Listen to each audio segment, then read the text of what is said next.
One thing life has taught me, and it taught me the hard way, is this. No matter how many people you have in your life, no matter how many friends you collect, how many hands you shake, how many promises you hear, the only person who is truly, unshakably there for you is you. Think about it.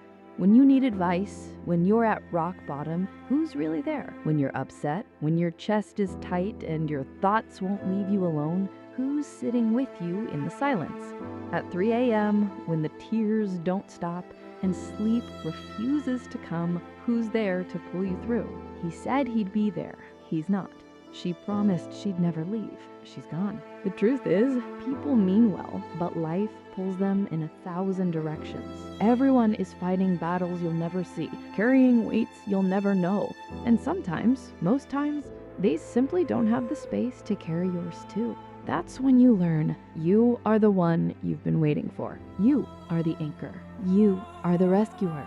You are the one who will stay, even when everyone else drifts away. And yes, it hurts to admit this. It hurts to realize how fragile human connections can be. We pour our time, our energy, our love into people, hoping, maybe even expecting that they'll do the same. But life isn't symmetrical. Love isn't always returned the way it's given. Friendships don't always last forever. Sometimes the people we thought would catch us when we fall are the very ones who let us hit the ground. It's a painful truth, but it's a liberating one too. Because once you understand that not everyone can or will show up for you, you stop waiting, you stop begging, you stop building your survival on the fragile foundation of someone else's presence. You start turning inward. You start building yourself into the person you need. You become the one who comforts you, the one who listens, the one who stays. See, here's the thing. Nobody, not a single soul, truly understands what you're going through. Not fully. We say, I understand, but do we? Do we really know what's going on in someone else's head? No, we don't. We can't, and that's okay. It's not about finding someone who understands every detail of your pain.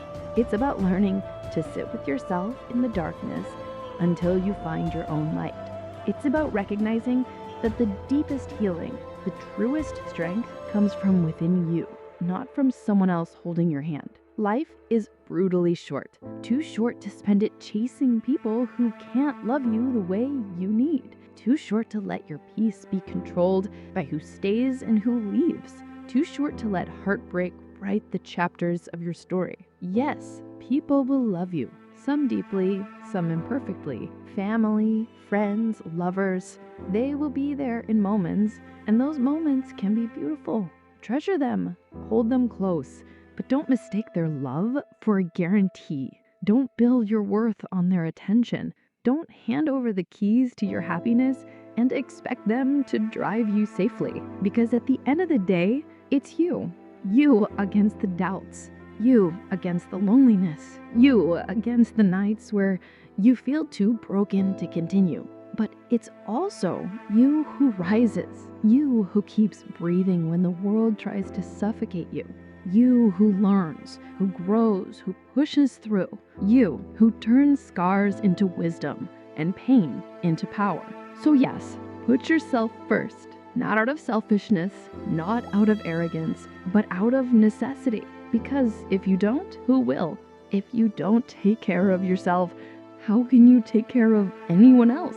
If you don't learn to love yourself in your own silence, how can you ever trust someone else to love you in your noise? Listen closely. You are not too much. You're not too broken. You are not unworthy just because people have failed you. Their absence does not define your value. Their silence does not erase your voice. Their leaving does not make you unlovable. Your worth is constant, unshakable, untouchable, even when no one sees it, even when no one says it. And I know it's exhausting. It's exhausting to keep giving your best only to watch people fade. It's exhausting to pour your heart out only to be met with half-empty responses. It's exhausting to invest in people who walk away without looking back.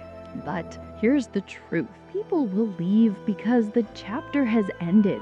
Sometimes they walk away because their role in your story is complete. And sometimes they were never meant to stay forever. They were only meant to teach you something. And what you learn is this: you can survive without them. You can stand on your own 2 feet. You can carry yourself through storms you thought would drown you. And when you do, you come out stronger, wiser, braver.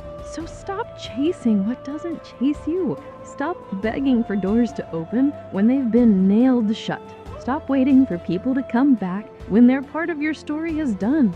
Instead, love yourself harder than anyone else ever could. Treat yourself with the kindness you've been begging from others. Be patient with your own healing. Protect your peace the way you'd protect someone you love. And build a life so full, so rich, so meaningful that anyone who leaves doesn't take your world with them. Because this is your life, your one precious fleeting life. Don't waste it waiting for someone else to validate it. Don't waste it drowning in self-pity or replaying the what-ifs. Don't waste it tying your happiness to someone else's presence. Live for you. Laugh even when the world tells you there's nothing to laugh about. Cry, but let those tears water your growth instead of flooding your soul. Dream bigger than your doubts, louder than your fears, and never, ever apologize for choosing yourself. Yes, keep your friends close, keep your family closer, but keep yourself closest. Because at the end of the day, when the lights are out and the world is quiet, it's your reflection staring back at you in the mirror. It's your voice in your head. It's your choices, your mistakes, your victories, your scars, your dreams, your life. So own it. Own your pain. Own your healing. Own your mistakes. Own your growth. Because this, right here, right now, is your story. And no one else can write it for you. The truth is, people will come and go. Seasons will change. Promises will break. But you, if you choose to, you will remain. You will endure. You will rise. So let this be your reminder. Stop waiting for someone else to save you. You are the hero you've been waiting for. You are the one who's been there all along. Love yourself. Trust yourself. Stand with yourself. And when the world forgets you, remember, you never forgot you. You are not alone because you have you. And that, my friend, is more than enough. This is your life, your story, your truth. And it will be exactly what you make of it. So if these words touch something deep inside you, don't let it stop here. Hit that like button if you felt this message was for you. Share it with someone who might be silently fighting battles they don't talk about. And if you want more raw truth, more reminders that you are not alone in your pain, and more encouragement to rise above it, subscribe and join this space. This is more than just a channel. It's a place for the forgotten, the broken, the ones who have been abandoned, and the ones who are still learning to love themselves again. Comment below. Tell me your story. Tell me what you're carrying. I read every word, and you never know. Your words could be the lifeline someone else needs to see. Remember this: you are not invisible, you are not worthless, and you are not alone. You have you. And that, my friend, is enough to build something powerful. So until next time, keep choosing yourself, keep fighting, keep breathing, and never forget, this life is yours. So own it.